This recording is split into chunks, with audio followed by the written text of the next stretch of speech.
أعوذ بالله من الشيطان الرجيم بسم الله الرحمن الرحيم الحمد لله والصلاة والسلام على رسول الله ربنا زدنا علما رب اشرح لي صدري ويسر لي أمري واحلل عقدة من لساني يفقهوا قولي يا فتاح அல்ஹம்துலில்லாஹ். அல்லாஹுடைய மாபெரும் கருணை அவனுடைய கிருபையை கொண்டு ஒவ்வொரு வெள்ளிக்கிழமையும் முன்மாதிரி முஸ்லிம் பெண்மணி ஒரு முன்மாதிரி முஸ்லிம் பெண்மணி தன்னுடைய ரப்போட எப்படி எல்லாம் நடக்கணும் அப்படிங்கிறத பார்த்துட்டு இப்ப தன்னுடைய ஆத்மாவோட எப்படி இருக்கணும் அப்படிங்கிற அந்த தலைப்புல நம்ம பார்த்து வர்றோம். அதுல பாத்தீங்கன்னா ஒரு அழகிய முன்மாதிரியா இருக்கணும் அப்படின்னு இருக்கக்கூடிய ஒரு முஸ்லிம் பெண் தன்னுடைய உடலை பேணக்கூடியவளா இருப்பான். அதுக்கு அடுத்து தன்னுடைய அறிவை பேணக்கூடியவளா இருப்பான்.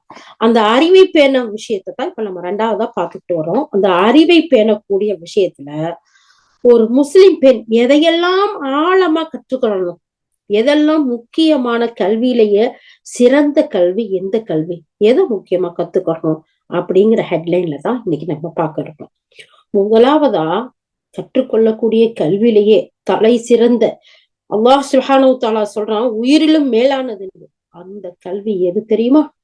அல்லாஹுடைய நூலான அல்லாஹின் வார்த்தையான அல் குர்ஆனை திருத்தமாக ஓதுறதுக்கு கற்றுக்கொள்ளணும்.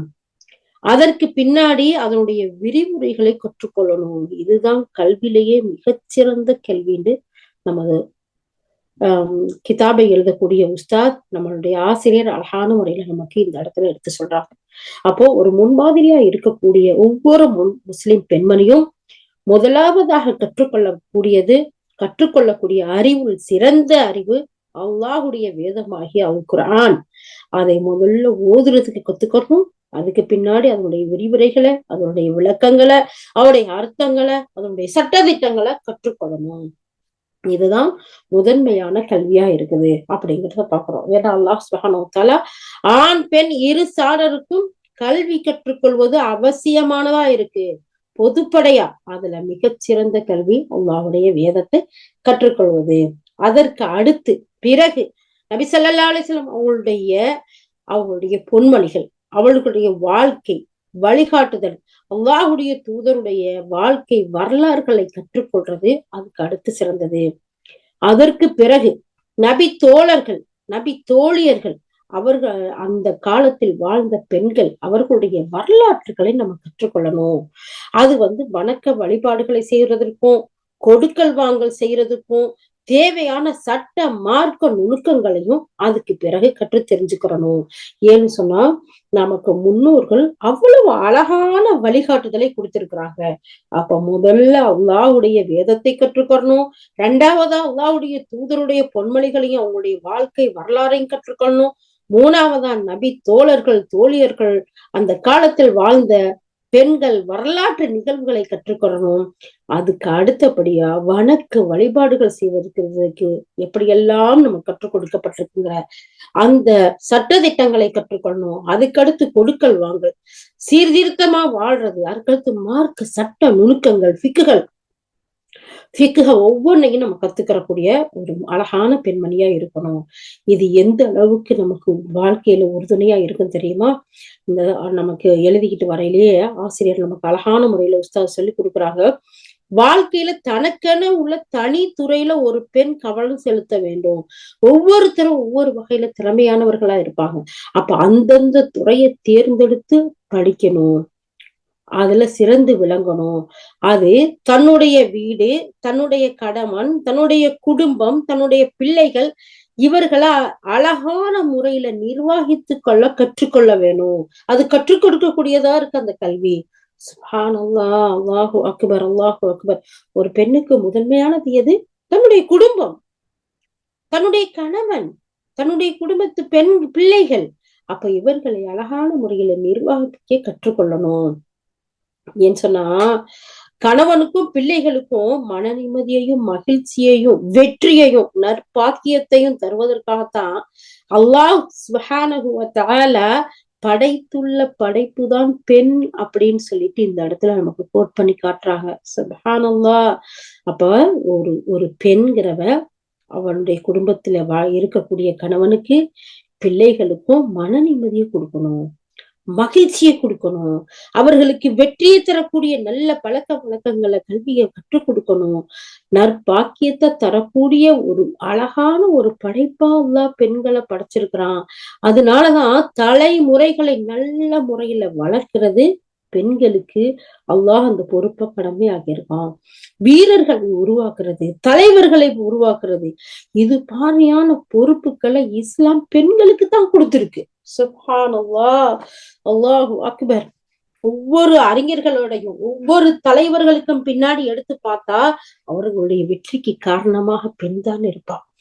அதனாலதான் ஆண்கள் தங்களுடைய வாழ்க்கையில வெற்றி அடைகிறதுல பெண்களுக்கு அதிகம் பங்கு இருக்கிறத இந்த இடத்துல சுட்டி காட்ட வேணும். அது மட்டும் இல்லை, இது சம்பந்தமா அதிகமான பழமொழிகளும் இருக்குன்னு சொல்லிட்டு நம்ம உஸ்தாத் எழுதி காட்டுறாங்க. எப்படின்னு சொன்னா, நீ ஒரு நல்ல பெண்ணை தேடிக்கொள், ஒவ்வொரு தலைவனுக்கும் பின்னாலேயும் ஒரு பெண் இருப்பார். சுப்ஹானல்லாஹ். பெண்களுடைய பெருமையை பாத்தீங்களா? பெண்களுடைய அந்தஸ்தை பாத்தீங்களா? பெண்களுக்கு இஸ்லாம் கொடுத்திருக்கு கௌரவ பாத்தீங்களா? சுப்ஹானல்லாஹ். பெண்ணுண்டா அடிமையாக்கப்பட்டு, பெண்ணுன்னு சொன்னா அவளுக்கு ஒரு ஆத்மாவே இல்லைன்னு சொல்லிட்டு, பெண்ணுண்டா அவளுக்கு எந்த ஒரு உரிமையும் இல்லை அப்படின்னு இருந்த காலத்துல பெண்களுக்கு இஸ்லாம் கொடுத்த உரிமைகளை பாருங்க. ஒவ்வொரு பெண்ணும் கல்வியை கற்று, கல்வியிலேயே சிறந்த கல்வி அல்லாஹுடைய வேதத்தை கற்று, அல்லாஹுடைய தூதருடைய வாழ்க்கை வரலாறுகளை, அந்த காலத்தில் வாழ்ந்த தோழியர்களுடைய வரலாறுகளையும் கற்று நாம வரும்போது சுப்ஹானல்லாஹ், அல்லாஹுடைய வேதத்திலும் சரி, அல்லாஹ்வுடைய தூதருடைய வழிகாட்டுதலிலும் சரி, அழகிய நமக்கு முன்மாதிரி இருக்குது. அது நமக்கு எப்படிப்பட்ட ஒரு அழகான வாழ்க்கையை கற்றுக் கொடுக்கும், வணக்க வழிபாடுகளை எப்படி செய்யறதுங்கிறத கற்றுக் கொடுக்கும், குடுக்கல் வாங்கலை எப்படி சீராக அமைச்சுக்கிறதுங்கிறத கற்றுக் கொடுக்கும், மார்க்க சட்ட நுணுக்கங்களை கற்றுக் கொடுக்கும். அது மட்டும் இல்ல, நம்மளுடைய கணவனுக்கும் நம்மளுடைய பிள்ளைகளுக்கும் நம்மளுடைய குடும்பத்தாருக்கும் மன நிம்மதியையும் வெற்றியையும் நற்பாக்கியத்தையும் கொடுக்கக்கூடியதாக அது உருவாக்கும். அல்லாஹ் சுப்ஹானஹு வ தஆலா ஒரு பெண்ணை அப்படித்தான் படைச்சிருக்கிறான். அதனால என்ன சொல்லி காட்டுறாங்க நம்முடைய ஆசிரியர், ஒரு வெற்றிக்கு பின்னாடி, ஒரு ஆணின் வெற்றிக்கு பின்னாடி, அவனுடைய வாழ்க்கையின் மிகப்பெரிய உயர்வுக்கு பின்னாடி ஒரு பெண் இருப்பாள். அதனால ஒரு பெண்ணை தேடிக்கொள், ஒவ்வொரு தலைவனுக்கும் பின்னாலும் ஒரு பெண் இருப்பாள். அவள் எப்படி இருப்பா தெரியுமா? தொட்டிலை வலக்கையால் ஆட்டுவாள் அந்த பெண். அடுத்து தனது இடது கையால் உலகை ஆட்டுவாள். எவ்வளோ ஒரு உயர்வை பெண் இனத்திற்கு, பெண் குலத்திற்கு அறிஞர் பெருமக்கள் கொடுத்திருக்கிறாங்க பாருங்க. அந்த அளவுக்கு திறமை உள்ளவரா, வல்லமையாளர்களா, அறிவு ஜீவிகளா, புத்தி ஜீவிகளா, அல்லாஹுடைய வேதத்தை படிச்சு அவனுடைய தூதருடைய வழிகாட்டுதலில் வாழும் போது நமக்கு அல்லாஹ் சுப்ஹானஹு வ தஆலா இவ்வளவு பெரிய அந்தஸ்தை கொடுக்குறாங்கிறதுல எந்த ஒரு சந்தேகமும் இல்லை அப்படிங்கிறத நம்ம பார்க்கிறோம். சுப்ஹானல்லாஹ்.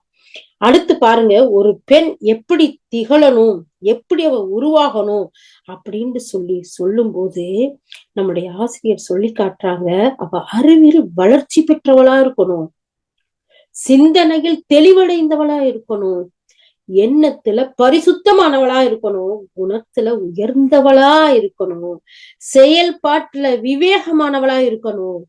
இப்படிப்பட்ட ஒழுக்க பயிற்சியையும் கல்வியையும் அவளுக்கு கொடுத்து சிறந்த பெண்ணாக, சீர்திருத்த பயிற்சி பெற்ற ஒரு பெண்ணாக, இஸ்லாத்தில் முன்மாதிரி முஸ்லீமாக உருவாக்குறது ஒவ்வொரு பெண்ணுடைய கவனமும் அவசியமும் ஆகும் அப்படிங்கிறத இந்த இடத்துல ஆசிரியர் நம்ம கொடுக்குறாங்க. சுப்ஹானல்லாஹ்.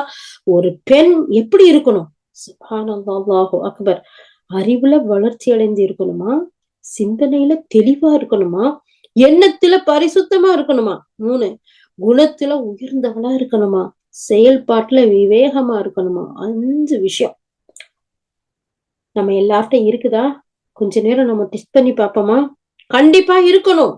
ஒரு முன்மாதிரி முஸ்லீம் பெண்மணியா நாம இருக்கணும்டா, இந்த எல்லா விஷயத்திலையும் தேர்ந்தவர்களா இருக்கும் போதுதான் இந்த பெண்களை ஒழுக்கமானவர்களாகவும் கல்வியாளர்களாகவும் சீர்திருத்தவாதிகளாகவும் நம்ம வளர்க்கும் போதுதான், அவர்களுக்கு இதற்குரிய தனிப்பட்ட பயிற்சிகளை நம்ம கொடுக்கும் போதுதான் ஒரு முன்மாதிரி முஸ்லீம் பெண்மணியை உருவாக்க முடியும். அது அந்த கடமை யாருக்கு இருக்கு? பெண்களாகிய தாய்மாராகிய நமக்கு இருக்கு. அப்ப நாம நம்முடைய பிள்ளைகளை இப்படி உருவாக்குறோமா? இந்த நியத்தோட இருக்கிறோமா? நாம அந்த பட்டியல்ல இருக்கிறோமா? நிச்சயமா இல்லாட்டி முயற்சி செய்தால் முயற்சி உடையார் இகழ்ச்சி அடையார். நிச்சயமா நபி ஸல்லல்லாஹு அலைஹி வஸல்லத்துக்கு வஹி வரையில எல்லாரும் 10 வயசுலயும் 4 வயசுலயும் 7 வயசுலயும் இல்ல. அந்த காலத்துல 50 வயசுல 60 வயசுல 70 வயசுல இருந்தவங்க எல்லாம் வஹிய மனப்பாடம் பண்ணாங்க. குர்ஆன மனனம் செய்தாங்க. ஹதீஸ்களை கற்றுக்கொண்டாங்க. இந்த இஸ்லாத்தின் சட்ட நுணுக்கங்களை கேட்டு தெரிந்து பெற்றுக்கொண்டார்கள். நம்ம இதுக்கு முன்னாடி பார்த்தோம் இல்லையா? ஒவ்வொரு பெண்மணியும் சட்டங்களை எப்படி வந்து அல்லாஹ்வுடைய தூதர்கிட்ட கேட்டு படிச்சு தன்னுடைய வாழ்க்கையில செயல்படுத்துறாங்கன்னு. அப்போ நாம ஒவ்வொரு பெண்களும் கல்வியில மிக படித்து திறம்பட வரக்கூடியவர்களா இருக்கணும்.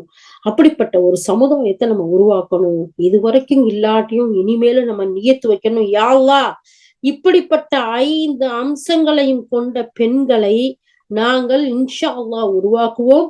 அப்படிப்பட்ட பெண்களாக நாங்களும் தனித்துவமிக்க பெண்களாக மாறுவோம். யா அல்லாஹ், அதற்கு நீ துணை செய் யா அல்லாஹ், அதற்கு நீ வழி செய்து கொடு யா அல்லாஹ், அதை எங்களுக்கு இலகுவாக்கி தந்தருள் யா அல்லாஹ், எங்களை எல்லாம் நீ பொருந்திக்கொள் யா அல்லாஹ்.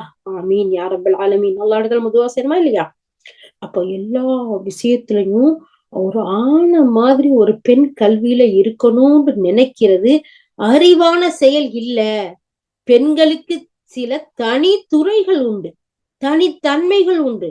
ஆண்கள் நிறைவேற்ற முடியாத எத்தனையோ விஷயங்கள் பெண்கள் நிறைவேற்றுவார்கள். அவர்களுக்கு தனித்துவம் இருக்கு. அதே மாதிரியே பெண்களுக்கு சில விஷயங்கள் முடியாது, அதை ஆண்கள் எடுத்து செயல்படுவார்கள்.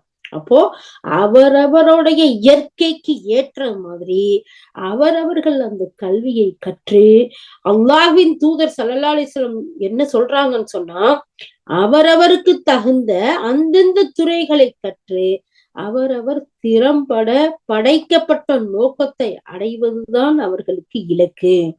அப்படிப்பட்ட இலக்கு தான் தரப்பட்டிருக்கு. அப்போ ஆணுக்குரியதை நானும் செய்வேன், பெண்ணுக்குரியதை நானும் செய்வேன்னு போட்டி போடுறது இல்ல. அல்லாஹ் சுப்ஹானஹு தஆலா ஒவ்வொருத்தரையும் தனித்தனி திறமையோட ஆளுமையோட அல்லாஹ் சுப்ஹானஹு தஆலா நம்மள படைச்சிருக்கான். அப்ப அவரவர்களுக்கு தேர்ந்து அவங்கவங்களுக்கு தகுந்த துறைகளை தேர்ந்தெடுத்து படித்து திறம்பட நம்ம வாழணும், வழிகாட்டணும் அப்படிங்கிறதுக்கு மிகப்பெரிய எடுத்துக்காட்டு. ஒரு முன்மாதிரி முஸ்லிம் பெண்மணி கல்வி கற்க தனக்கு எந்தெந்த துறை திறம்பட செயல்பட முடியுமோ அதை தனக்குண்டு அமைத்து கொள்ளணும். அது அறிவா இருந்தாலும் சரி, ஆன்மா சார்ந்த விஷயமா இருந்தாலும் சரி, சமூக நன்மைகளா இருந்தாலும் சரி, ஒவ்வொன்னையும் கவனத்துல கொள்ளணும். அவள் கற்றுக் கொடுக்கிற அவன் அந்த ஒரு முன்மாதிரியா வாழ வேண்டிய ஒரு முஸ்லிம் பெண்மணி கற்றுக்கொள்ளக்கூடிய கல்வி இருக்குல்ல, அவளுடைய படைப்பின் நோக்கத்தை சரியா நிறைவேற்ற அது உதவணும். அப்படிப்பட்ட கல்வியா இருக்கணும். அவளுடைய குடும்பம், அவளுடைய சமுதாயம் அவன் நல்லறிவுக்கு உருவாக்கக்கூடிய ஒரு கல்வியா இருக்கணும். அப்படிப்பட்ட கல்விதான் அவனுக்கு துணை நிற்கும், அவனுக்கு எல்லா வகையிலையும் உதவியா இருக்கும். அப்படிப்பட்ட கல்வியை தேர்ந்தெடுத்து கற்றுக்கொள்ள வேண்டும்.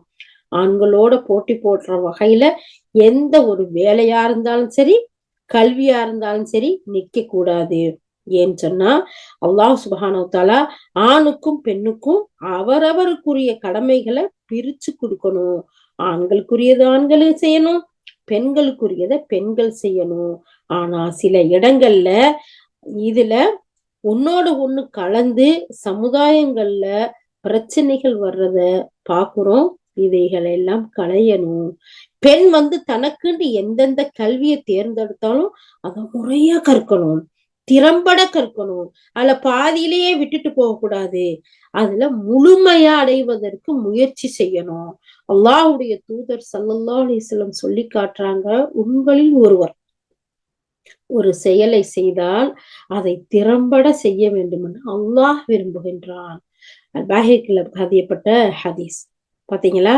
அப்ப நம்ம எந்த ஒன்றை எடுத்தாலும் சரி, ஒரு ஆண் ஓதுற கல்வியா இருந்தாலும் சரி, ஹதீஸ்களை படிக்கக்கூடிய கல்விகளா இருந்தாலும் சரி, மருத்துவ கல்வியா இருந்தாலும் சரி, அல்ல அதல்லாம மற்ற சட்ட கல்விகளா இருந்தாலும் சரி, எந்த ஒன்றை எடுத்தாலும் சரி, அந்த கல்விய அந்த செயலை முழுமையடைய செய்யணும், முழுமையா கற்றுக்கொள்ளணும். ஏன்னா அல்லாஹ்வுடைய தூதர் ஸல்லல்லாஹு அலைஹி வஸல்லம் சொல்றாங்க, உங்கள ஒருத்தர் ஒரு செயலை செஞ்சா அதை திறம்பட செய்யணும்னு அல்லாஹ் விரும்புறான். அப்ப நம்ம என்ன செய்யணும்? எந்த ஒண்ணை கத்துக்கிட்டாலும் முழுமையா இருக்கணும். அறகுறையா பாதியில வைக்க கூடாது. எதுல போனாலும், எந்த ஒரு கல்வியா இருந்தாலும் சரி, ஒரு செயலா இருந்தாலும் சரி, அதை நம்ம முழுமையா செய்யணும் அப்படிங்கிறது இந்த இடத்துல அல்லாஹுடைய ரசூலுடைய விருப்பமா இருக்கு அப்படிங்கிறத இந்த ஹதீஸ் மூலமா நம்ம பார்க்கிறோம். இது மட்டும் இல்ல, முஸ்லிம் பெண்கள் கல்வியில தேர்ச்சி உடையவர்களா எப்படியெல்லாம் இருந்திருக்காங்க நம்ம வரலாற்றுல பார்க்கலாமா? வாங்க போவோம். கல்விக்கான வாசல ஒரு முஸ்லிம் பெண்மணிக்கு முன்னாடி அகல திறந்து வச்சிருக்கு இஸ்லாம். ஏன்னா தனது பெண்மைக்கும் தன்னோட இயற்கைக்கும் இடையூறு வராத எந்த கல்வியை வேண்டாலும் தேர்ந்தெடுத்து படிக்கலாம்.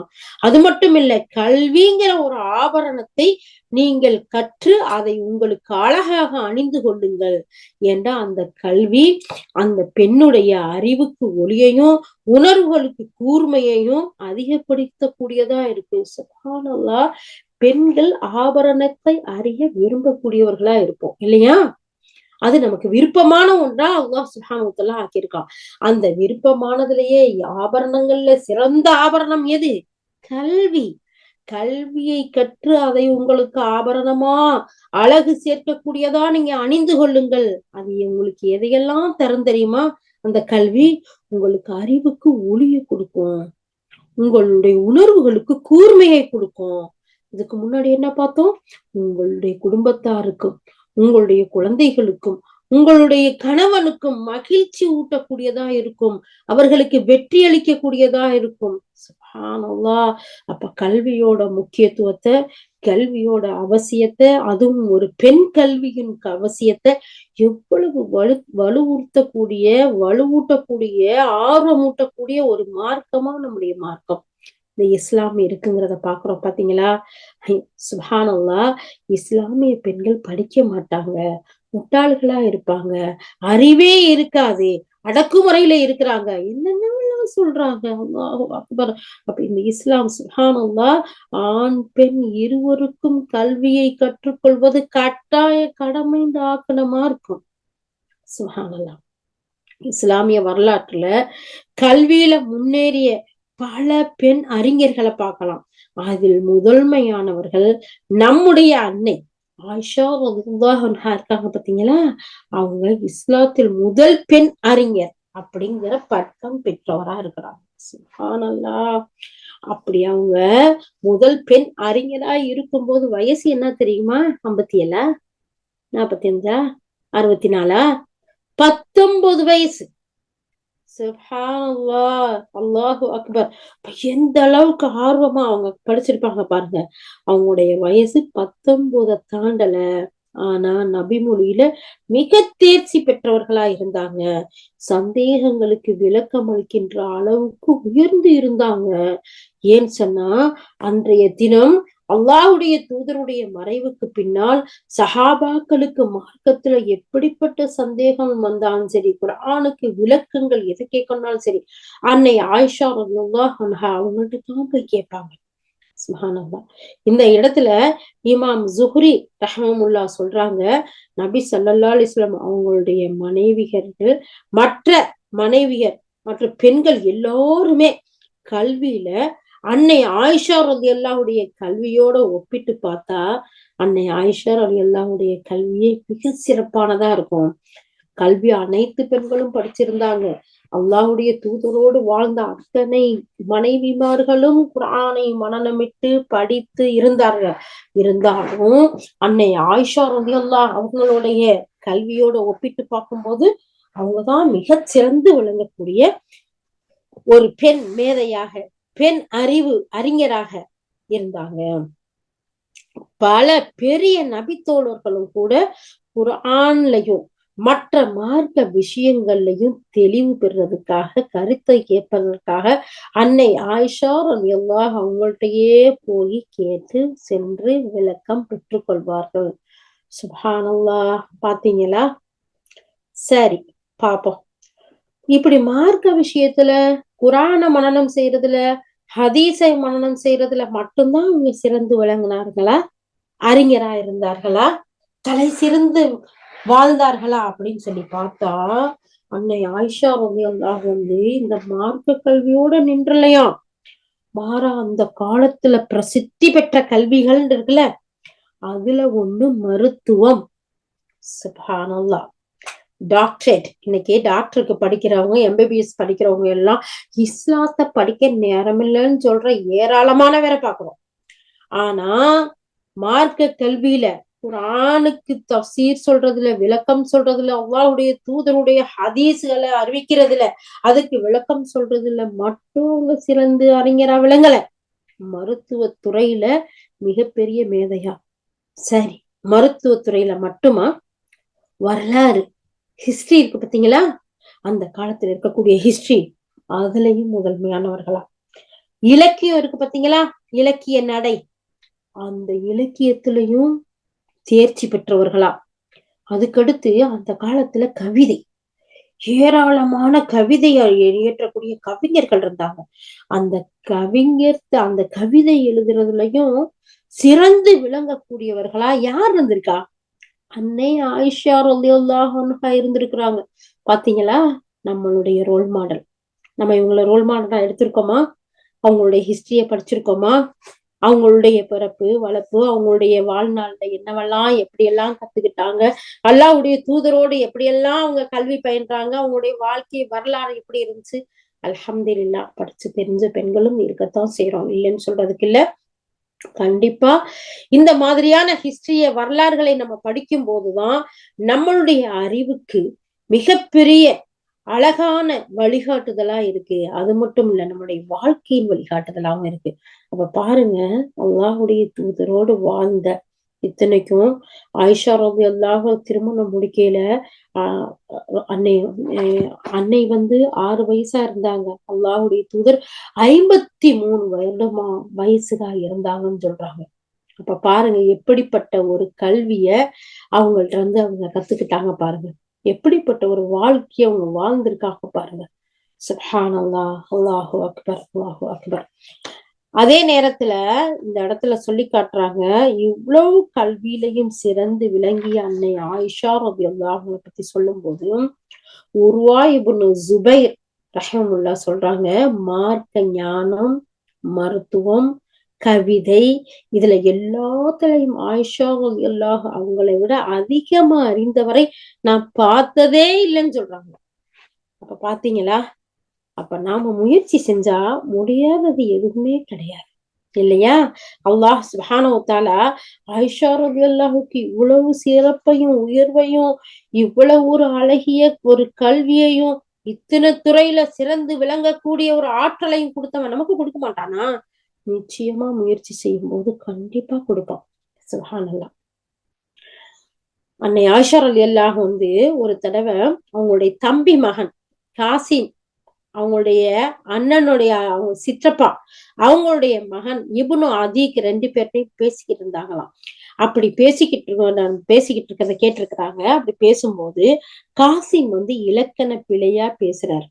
அத பார்த்துட்டு ஆயிஷா ரலியல்லாஹு என்ன செய்யறாங்க, அவர்கிட்ட போய் சொல்றாங்க, ஏன் நீ இப்படி பேசையில அரபுல தப்பா இலக்கண பிழையா பேசுற, நீ தூய்மையான ஒரு அந்த அரபுல பேசலையே அப்படின்னு சொல்லி கேக்குறாங்க. இதுக்கு காரணம் என்னான்னு சிந்திச்சு பார்க்கல, ஆய்வு பண்ணி பார்க்கல, அவங்களுடைய தாய் தான் அப்படிங்கிறது தெரிய வருது. சுப்ஹானல்லாஹ். இது சஹீஹ் முஸ்லிம்ல பதிவான செய்தி. ஏன்னா காசிமுடைய தாய் வந்து அடிமை பெண்ணாய் இருந்தாங்க. அதனால காசிமுடைய பேச்சுல இலக்கண பிழைகள் அதிகமா இருந்துச்சு. தாய் அடிமையா இருந்ததுனால அரபு கல்வி ஞானம் மற்றவரா அவர் இருந்தாரு. அதனுடைய தாக்கம் மகனிடமும் இருக்கு அப்படிங்கிறத சொல்லி காட்டுறாங்க. சுப்ஹானல்லாஹ். அப்ப பாத்தீங்களா, அந்த ஒரு தாய் கல்வி கற்றக்கூடியவளா இருந்தா, ஒரு தாய் எல்லா துறையிலும் சிறந்து வழங்கக்கூடியவளா இருந்தா, அந்த பிள்ளைகளும் சிறந்து விளங்கக்கூடியவர்களா, தலை சிறந்த மேதைகளாக வருவாங்கிறதுல எந்த ஒரு மாற்று கருத்தும் இருக்க முடியாது. அப்போ அல்லாஹ் சுப்ஹானஹு வ தஆலா இந்த பெண்களுக்கு அழகான முறையில கல்வி கற்றுக்கூடிய அழகிய வசதிகளையும் வாய்ப்புகளையும் அனுமதிகளையும் அல்லாஹ் கொடுத்திருக்கான். அல்லாஹ்வுடைய தூதர் ஸல்லல்லாஹு அலைஹி வஸல்லம் அழகிய முறையில் நமக்கு வழிகாட்டி இருக்காங்க. அதை பின்பற்றி வாழ்ந்த அன்னையர்கள், நமக்கு முன்னால் வாழ்ந்த உத்தம சஹாபாக்கள், சஹாபிய பெண்கள் எவ்வளவுலாம் சிறந்து வந்திருக்காங்கிறதுக்கு முதல் உதாரணம் அன்னை ஆயிஷா ரலியல்லாஹு அன்ஹாவா இருக்கிறாங்க. இன்னொரு முறை அங்க தல்ஹாவுடைய மகள் ஆயிஷா மன்னர் ஹிஷாம் இப்னு அப்துல் மலிக்குடைய சபையில இருக்கிறார். அப்போ அங்க உமையா வம்சத்தை சேர்ந்த பல அறிஞர்கள் இருக்கிறாங்க. அப்படி இருக்கும்போது அவங்க என்ன செய்யறாங்க, அரபியர்களுடைய வரலாறு, கவிதை, அது மாதிரி அங்க நடக்கக்கூடிய போர்கள் இத பத்தி எல்லாம் பேசுறாங்க. அப்படி பேசும்போது ஆயிஷா பின் தல்ஹா அவங்களோட சம பங்கு எடுத்து அவங்களும் பேசுறாங்க. இப்படி மன்னருடைய சபையில இவ்வளோ மக்கள், எவ்வளவு பெரிய பெரிய ஆட்கள்லாம் இருப்பாங்க. அவங்களோட தல்ஹாவுடைய மகள் ஆயிஷாங்கிற ஒரு பெண்மணியும் இருக்கிறாங்க. அப்போ இந்த வரலாறை பத்தி பேசுறாங்க, கவிதைகளை பத்தி பேசுறாங்க, போர்களை பத்தி பேசுறாங்க. எல்லாத்துலயும் இவங்களும் அவங்களுக்கு சமமா பேசி பங்கெடுக்கிறாங்க.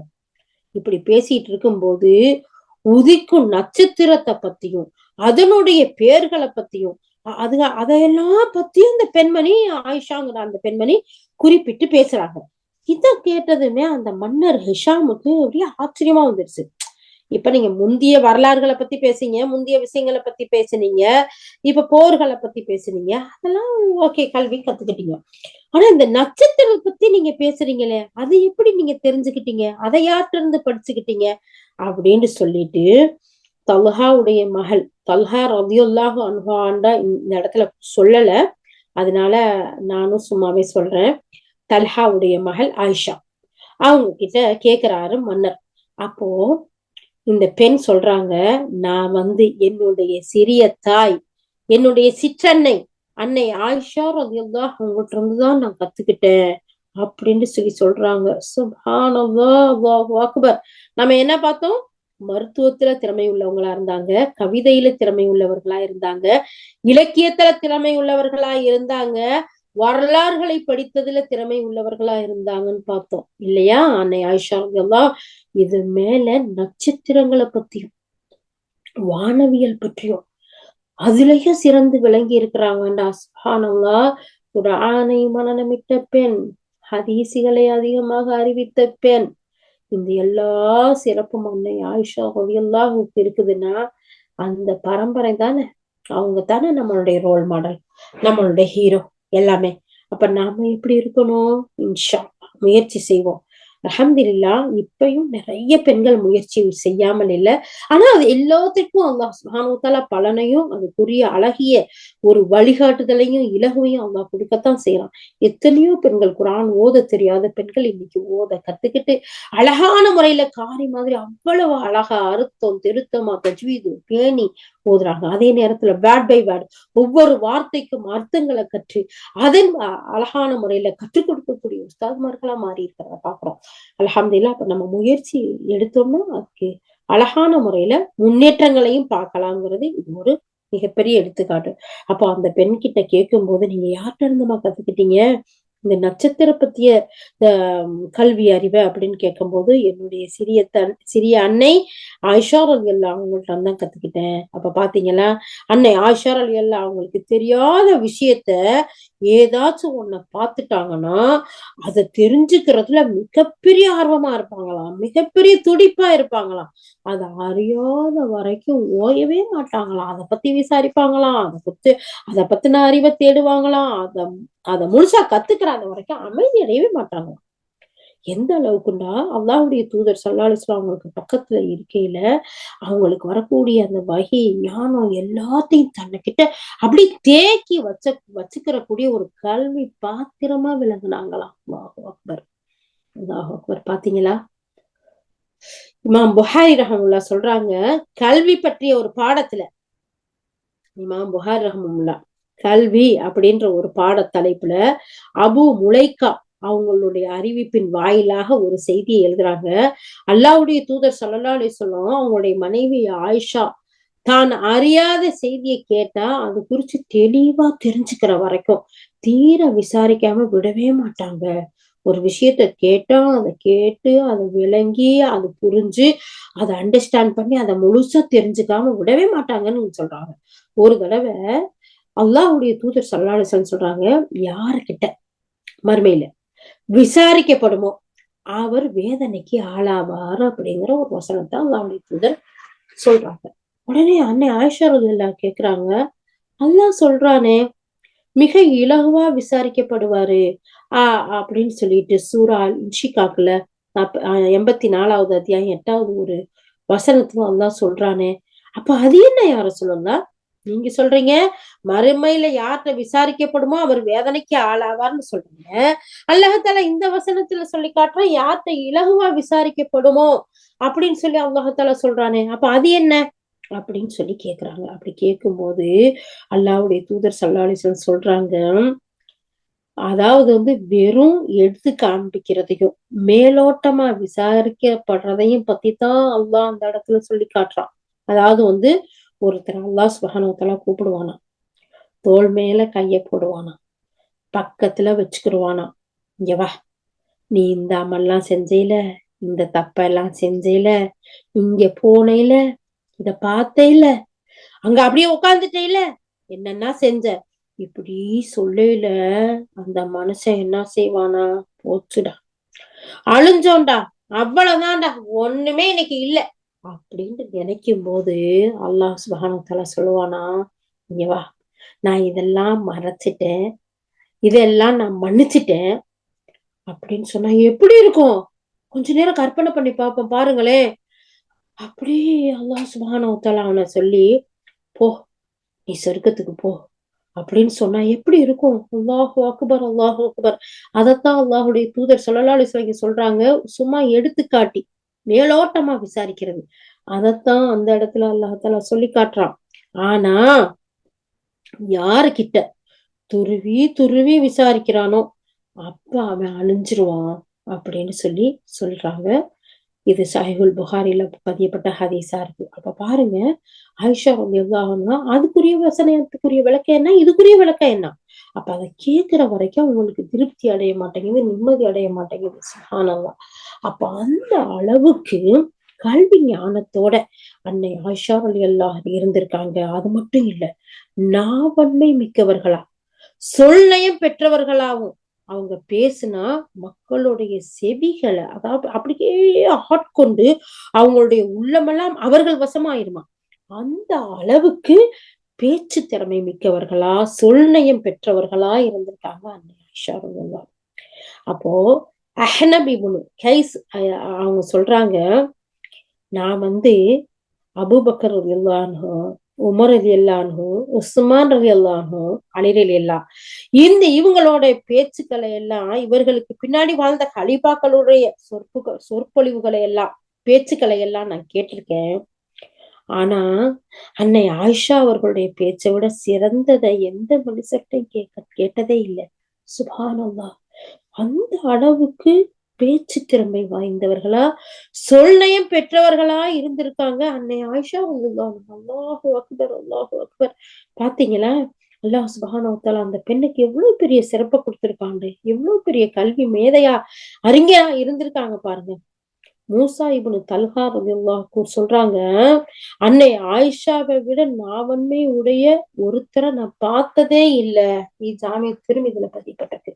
அப்ப அத்தனை கல்வியிலையும் அத்தனை இடத்துலயும் அன்னை ஆயிஷா ரலியல்லாஹு சிறந்து விளங்கி இருக்கிறாங்க. அப்போ பெண்களாகிய நாமும் அதுலயும் முன்மாதிரி முஸ்லிம் பெண்மணியா நம்ம இருக்கணும்னு நம்ம நினைக்கிறோமா? அன்னை ஆயிஷா ரலியல்லாஹு அன்ஹாவை நம்மளுடைய ரோல் மாடலா எடுப்போம். இன்ஷா அல்லாஹ் நம்மளுடைய பிள்ளைகளுக்கு ஆயிஷான்னு பேர் வைக்கிறோம். பேர் வச்சா மட்டும் போதாது, அன்னை ஆயிஷா ரலியல்லாஹு மாதிரி நாம உருவாக்கணும்.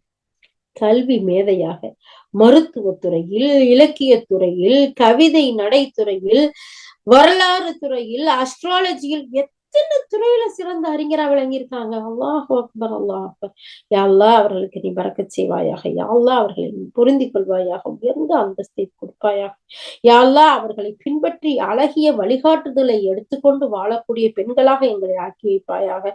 நாளை மறுமையில் ஜன்னத்துல் ஃபிர்தௌஸில் அல்லாஹ் அவர்கள் அனைவரோடும் சேர்ந்து இருக்கக்கூடிய பாக்கியத்தை எங்களுக்கும் எங்களுடைய குடும்பத்தாருக்கும் யா அல்லாஹ் அனைவருக்கும் தந்தருள்வாயாக. யா அல்லாஹ் சுப்ஹானல்லாஹ், சுப்ஹானல்லாஹ்.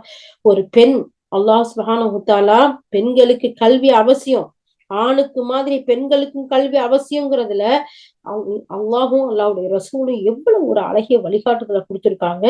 எவ்வளவு அழகான வழிகாட்டுதல்ல வாழ்ந்த வளர்ந்த ரோல் மாடலான பெண்மணிகளை நமக்கு இந்த வரலாறு நமக்கு சொல்லித் தருது பாருங்க. கல்வியில தேர்ச்சி பெற்ற பெண்கள்ல இவங்களோட முடிஞ்சிருச்சான்னு பார்த்தா இல்ல. சயீத் இப்னு முஸையப் அவர்களுடைய மகளை இங்க குறிப்பிட்டு காட்டலாம் அப்படின்னு சொல்லிட்டு நம்முடைய இமாம் நம்ம உஸ்தாத் அழகா எழுதி காட்டுறாங்க. இவங்க பாத்தீங்கன்னா அந்த காலத்துல பிரசித்தி பெற்ற அறிஞர்களா இருந்தாங்க. மன்னன் மர்வானுடைய மகன் அப்துல் மலிக் இந்த பெண்ணை மனம் முடிக்கிறதுக்கு கேக்குறாங்க, மறுத்துடுறாங்க. ஆனா தன்னிட்ட கல்வி கற்றுக்கொண்ட மாணவர்கள்ல ஒருத்தருக்கு அந்த மகளை மனம் முடிச்சு கொடுக்கிறாரு இந்த தந்தை. யாரு? சயீத் இப்னு முஸையப் அப்படின்னு சொல்லக்கூடிய மேதை.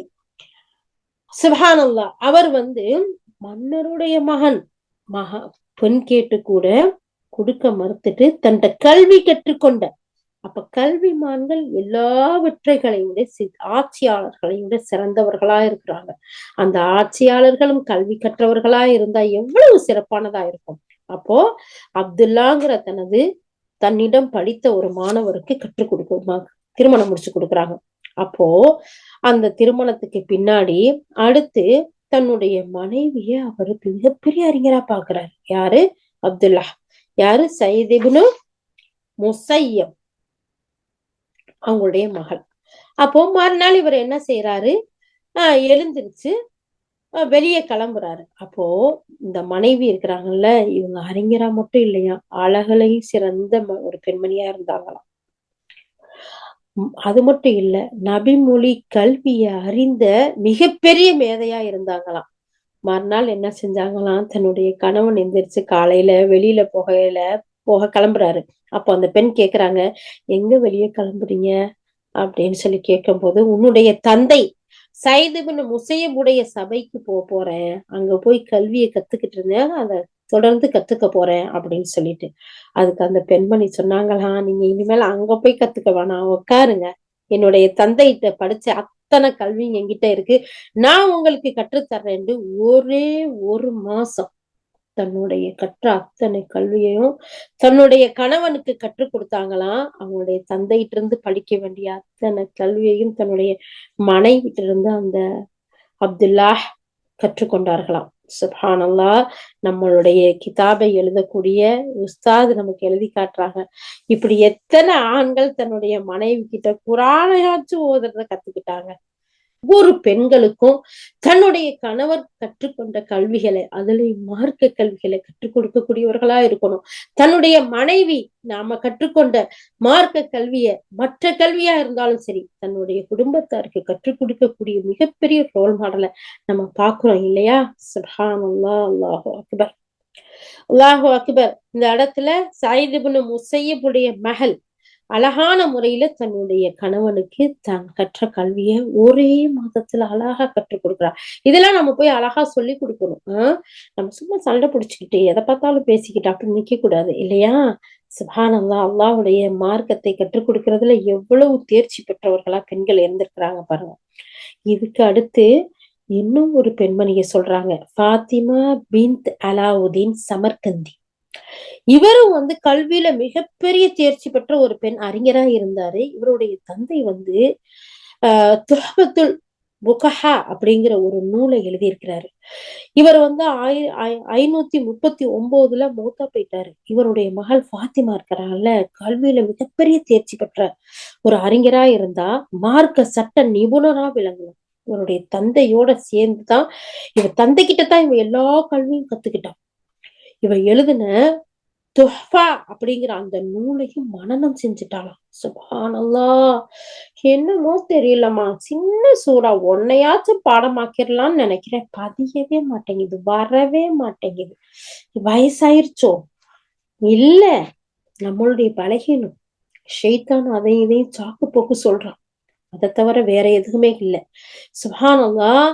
இந்த பெண் தன்னுடைய தந்தையிட்ட கல்வியை கற்றுக்கொண்டதும் இல்லாம அவர் எழுதுற நூலை அப்படி ஃபுல்லா மனனம் செஞ்சுட்டாங்க. அப்போ இவர்கிட்ட கல்வி கற்றுக் கொடுக்கக்கூடிய ஒரு மாணவர் இருக்கிறார்.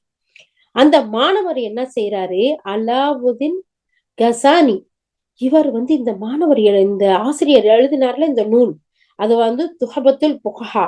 இந்த நூலுக்கு பதாயு சனாயி அப்படிங்கிற ஒரு பெரிய விரிவுரையை ஒண்ணு எழுதுறார். அதை எழுதி தன்னுடைய ஆசிரியர் வாழும் காலத்திலேயே முடிச்சு அதை கொண்டு அவர்கிட்ட காட்டுறாரு.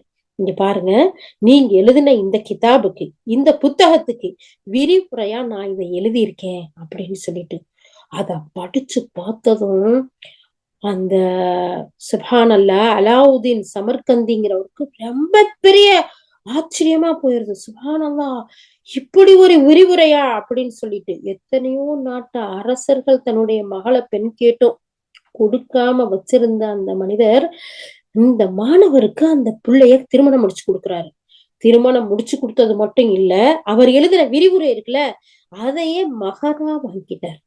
நீ இதையே என்னுடைய பிள்ளைக்கு மகரா கொடு போதும் அப்படின்னு சொன்னா, எந்த அளவுக்கு ஒரு சிறந்த ஒரு புத்தகத்தை, ஒரு கிதாப, ஒரு விளக்கத்தை அவர் எழுதியிருப்பாரு பாருங்க. சுப்ஹானல்லாஹ். அன்றைய காலத்துல இந்த அலாவுதீன் சமர்கந்தி இருக்கிறார்ல, அவர்தான் சட்ட தீர்ப்புகள் வழங்குறதுல, பேப்பர்கள் எழுதி கொடுக்கறதுல எல்லாத்துலயும் முதன்மையானவரா இருக்காரு. அதுல அவர் சைன் பண்ணாதான் அது செல்லுபடியாகும். அதோட சேர்ந்து மகளும் சைன் பண்ணுவாளாம். அந்த அளவுக்கு தேர்ச்சி பெற்ற அறிஞரா இருந்தா இவங்களுடைய திருமணத்துக்கு பின்னாடி மூவரும் கையெழுத்திடுவார்களாம். அந்த அளவுக்கு தேர்ச்சி பெற்ற ஒரு பெண்மணியாக ஃபாத்திமா பின்த் அலாவுதீன் சமர்கந்தி இருந்திருக்காங்க. ஒரு சில நேரத்துல தன்னுடைய தீர்ப்புகள் விஷயங்கள்ல தன்னுடைய கணவர் தவறிழைக்கும் போது மனைவி திருத்தம் செய்வாராம். சுப்ஹானல்லாஹ், அல்லாஹு அக்பர். பெருமை இல்ல, தற்பெருமை இல்ல, தற்புகழ்ச்சி இல்ல, நீங்க எல்லாம் என்னத்த கத்துக்கிட்டீங்கன்னு கேள்வி இல்ல, அழகான முறையில அவங்களுக்கு சொல்லி கொடுத்து திருத்தம் செஞ்சிருக்காங்க. பாருங்க, வாழ்க்கையில வரலாறுகள்ல எவ்வளவு சிறந்த பண்பாடு உள்ள ஒழுக்க திறம்பட ஒழுக்கங்களை கற்றுக்கொண்ட பெண்மணி தன்னுடைய கணவருடைய தவறுகளை அழகான முறையில திருத்தம் செய்வார்னு வரலாறுகள்ல எழுதியிருக்காங்க பாருங்க. அந்த அளவுக்கு பெண்கள் கல்வியை கற்று அடக்கத்தோடையும் ஒழுக்கத்தோடையும் கட்டுப்பாடோடையும் எப்படி எல்லாம் வாழ்ந்திருக்காங்க. இது மட்டும் இல்ல, இவ்வளவுதான் இப்ப நினைச்சோமா அன்னை ஆயிஷா ரலியல்லாஹு. அதுக்கு அடுத்து முசையிபினுடைய சயீத் இப்னு முசையிபுடைய மகள் இந்த அலாவுதீன் சமர்கந்தியோட மகள் ஃபாத்திமா. இது மட்டுமா? இது மட்டும் இல்ல, அறிஞர் இப்னு சஅத் ரஹ்மத்துல்லாஹ் சொல்றாங்க, தன்னுடைய நூல்ல தபாகத் இல் அப்படின்னு ஒரு கிதாப் எழுதியிருக்காங்க. அது நபிமொழி தொகுப்பு. அதுல பல பெண்களை குறிப்பிட்டிருக்கிறாங்களாம். அதுல ஒரு பாடத்தையே வச்சு எழுதியிருக்காங்களாம். அந்த பாடத்துல அல்லாஹ்வுடைய தூதர் ஸல்லல்லாஹு அலைஹி வஸல்லம் அவர்கள் நபி தோழர்கள் மூலமாக நபிமொழிகளை அறிவித்தாங்கல்ல, அவங்களோட வரிசையில 700 பெண் அறிஞர்களை பற்றி குறிப்பிட்டிருக்கிறாங்களாம். சுப்ஹானல்லாஹ், 700 பெண் அறிஞர்கள். இந்த பெண்கள் மூலம் மூத்த அறிஞர்கள் பலர் நபிமொழிகளை நமக்கு அறிவிச்சு கொடுத்திருக்கிறாங்க. ஹிஜ்ரி 571 இறப்பெய்தி மாபெரும் நபிமொழி கலை மேதை ஹாஃபில் இப்னு அசாகிர் ரஹ்மத்துல்லாஹ் அவங்க சொல்றாங்க, நான் அதிகமான பெண் ஆசிரியர்கள்ட்ட தான் நான் கல்வியை பத்தி படிச்சுக்கிட்டேன். அந்த காலத்துல இவர் அந்த சமுதாயத்தின் நபிமொழி கலை ஹாஃபில் மனன கருத்தா அப்படின்னு சொல்ற அளவுக்கு அழைக்கப்பட்ட இந்த மாபெரும் மேதை இப்னு அசாகிர் ரஹ்மத்துல்லாஹ் சொல்றாங்க, நான் படிச்சதெல்லாம் யார்கிட்ட? பெண் ஆசிரியர்கள்ட்ட, பொம்பளை டீச்சர்கிட்ட. பாத்தீங்களா? அப்ப அந்த அளவுக்கு பெரும் பெரும் மேதைகளுக்கு கல்வியை கற்றுக் கொடுக்கிற அளவுக்கு இஸ்லாம் பெண்களுக்கு கல்வி உரிமையை கற்றுக் கொடுத்திருக்கு. அத்தனை துறையிலையும் சிறந்து விளங்கி இருக்கிறாங்க. 700 பெண் ஆசிரியர்களை, அறிஞர்களை தொகுத்து எழுதியிருக்காங்கன்னு சொன்னா, இது மட்டும் இல்ல, இந்த அறிஞர் அவங்க எழுதின நபிமொழி கலையில அவங்க எழுதியிருக்காங்க. அவங்க பல நாடுகளுக்கு போய் கல்வியை கத்துக்கிட்டு இருக்காங்களாம். அதுல ஏராளமான பெண்கள்ட்ட இருந்து நான் கத்துக்கிட்டேன். இன்னும் நான் கத்துக்கிறாத பெண்களோட எண்ணிக்கை இன்னும் நிறைய இருக்குது. அதெல்லாம் எனக்கு எழுத முடியல. அந்த அளவுக்கு பெண் கல்வியாளர்கள் அவ்வளோ பேர் இருக்கிறாங்க. அப்ப நல்லொழுக்கமும் கல்வி ஞானமும் கொண்ட இவங்க ஒவ்வொருத்தரும் மிகப்பெரிய பெண் அறிஞர்களா இருந்திருக்கிறாங்க அப்படிங்கிறத பாக்குறோம். அது மட்டும் இல்ல, சஹீஹுல் புகாரி இருக்குல்ல, அத நமக்கு அறிவிச்சு கொடுத்ததுல 2 பெண்கள் அதுல இடம் பெறாங்க.